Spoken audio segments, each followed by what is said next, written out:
बौद्ध भारत चैनल में आप सभी का बहुत बहुत स्वागत हो। सभी भाइयों को सप्रेम जय भीम नमो बुद्धा। थेर गाथा के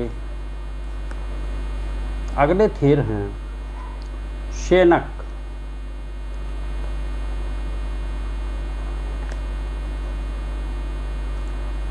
गया कश्यप के भांजे एक दिन लोगों के साथ फल्गु नदी के तट पर उत्सव मना रहे थे। वहां पहुंचकर भगवान ने लोगों को उपदेश दिया। शेनक प्रभावित हो प्रवज्जित हुए। अरहंत पद पाने के बाद उन्होंने यह उदान कहा।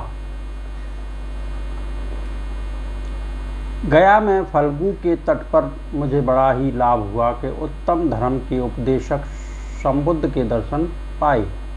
वे महाप्रतापी गणाचार्य उत्तम अवस्था को प्राप्त देवता सहित संसार में महान हैं, जिन हैं और अनुपम निर्वाण दर्शी हैं। वे महानाग हैं, महावीर हैं, महान कांतिमय हैं, आश्रव रहित हैं। उनमें सभी आश्रव क्षीण हैं, शास्ता हैं और निर्भय हैं, निर्वाण को प्राप्त हैं। इसमें जो भी इस गाथा में जो भी नाम दिए हैं, जैसे महानाग, महावीर, महान कांतिमान, जिन, ये सब भगवान के ही नाम हैं, भगवान गौतम बुद्ध के ही नाम हैं। ये सभी लोगों को जानना चाहिए। इसमें इसी कड़ी में अगले थेर हैं संभूत। संपन्न परिवार में उत्पन्न भगवान के महापरिनिर्वाण के बाद आनंद स्थिविर के पास प्रवज्जित और अरहंत पद को प्राप्त जिस घटना को लेकर दूसरी संगति हुई थी, उसे लक्ष्य करके आयुष्मान संभूत ने यह उदान गाया। जो मंद गति के योग्य दुर्बुद्धि यह नहीं समझता कि समय शीघ्रगामी होता है और शीघ्र गति के योग्य समय को मंदगामी समझता है। विवेक रहित संविधान के कारण वह मूर्ख दुख को प्राप्त होता है। उसके अर्थ वैसे ही अवनति को प्राप्त होते हैं जैसे कि काल पक्ष में चंद्रमा। यह अयस को प्राप्त होता है और मित्रों से उसका विरोध भाव भी हो जाता है। जो मंद गति के समय मंदगामी होता है और शीघ्र गति के योग्य समय शीघ्रगामी, विवेकशील संविधान के कारण वह पंडित सुख को प्राप्त होता है। उसके अर्थ वैसे ही पूर्णता को प्राप्त होते हैं जैसे कि शुक्ल पक्ष में चंद्रमा। वह यश तथा कीर्ति को भी प्राप्त होता है और मित्रों से उसका विरोध भाव भी नहीं होता।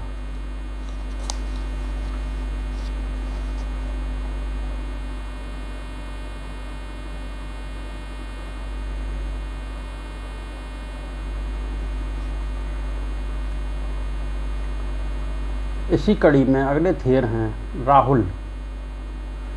सिद्धार्थ कुमार के पुत्र प्रवज्जित हो भगवान से ही शिक्षा प्राप्त कर अरहंत पद को प्राप्त अपने अनुभव को व्यक्त करते हुए राहुल ने यह उदान कहा है।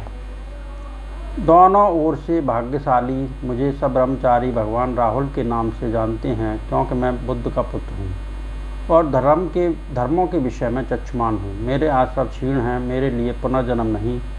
मैं अरहंत हूँ, दक्षिणार्य हूँ, त्रिविद्ध हूँ और अमृत निर्वाण का दर्शक हूँ।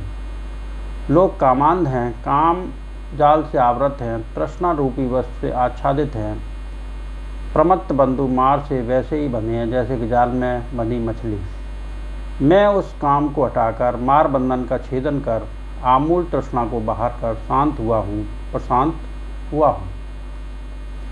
इसी कड़ी में अगले थेर हैं चंदन। श्रावस्ती के धनी परिवार में उत्पन्न, घर में रहते ही श्रोतापन्न हुए थे। एक पुत्र के होने के बाद प्रवज्जित हो शमशान में ध्यान भावना करते थे। एक दिन भूतपूर्व पत्नी बच्चे को लेकर उन्हें बुलाने गई। तब और भी उद्योग कर अरहंत पद को प्राप्त हो चंदन स्थिविर ने पत्नी को भी दीक्षित किया। बाद में उक्त घटना को लक्ष्य करके चंदन ने यह उदान कहा।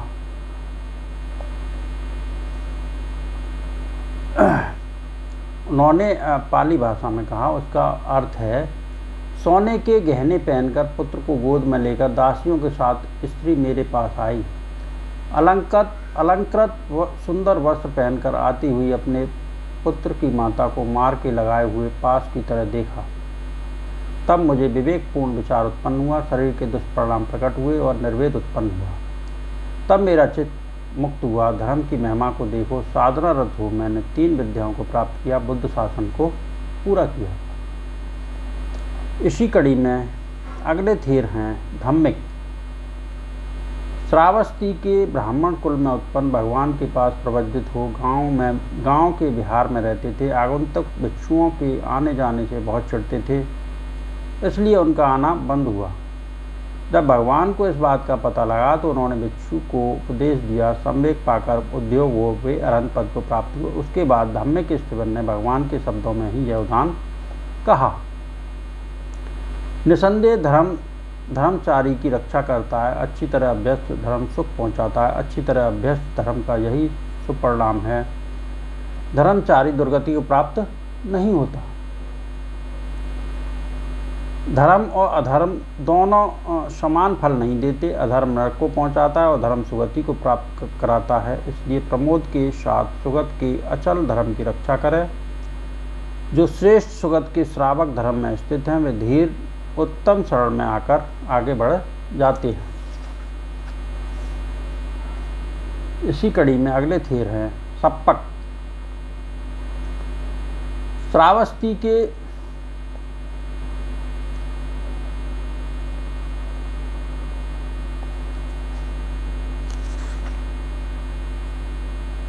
वे धीर उत्तम शरण में आकर बढ़ जाते हैं।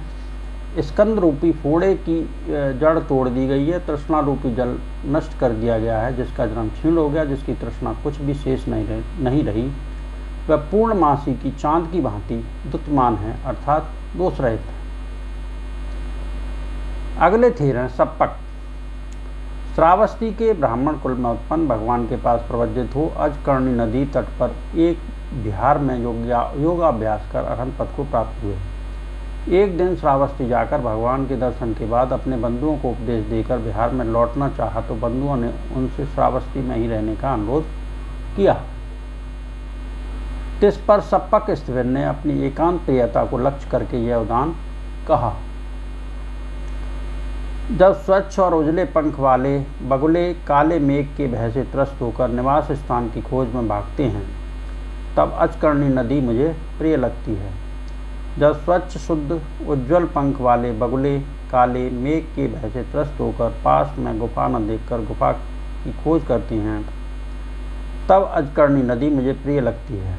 जहाँ मेरी गुफा के पास नदी के दोनों किनारे जामुन के वृक्षों से सुशोभित हैं, वहाँ कौन नहीं रमते।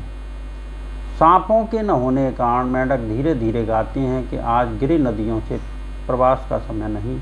अजकर्णी क्षेम है, शिव है, सुरम्य है।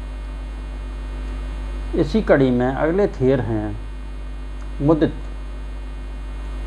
कौशल के एक संपन्न परिवार में उत्पन्न, किसी कारण राजा से डरकर वन में भाग गए। वहाँ एक अरहंत से उनकी भेंट हुई। अरहंत ने उन्हें शांत किया। बाद में उनके पास प्रवज्जित हो अरहंत पद को प्राप्त हुए। उसके बाद अपनी प्राप्ति को लक्ष्य करके मुदित स्टीवन ने यह उदान कहा, मैं जीवन की रक्षा के लिए प्रवज्जित हुआ, फिर उपसंपदा पाने पर श्रद्धा प्राप्त कर दृढ़ उद्योग के साथ पराक्रम किया।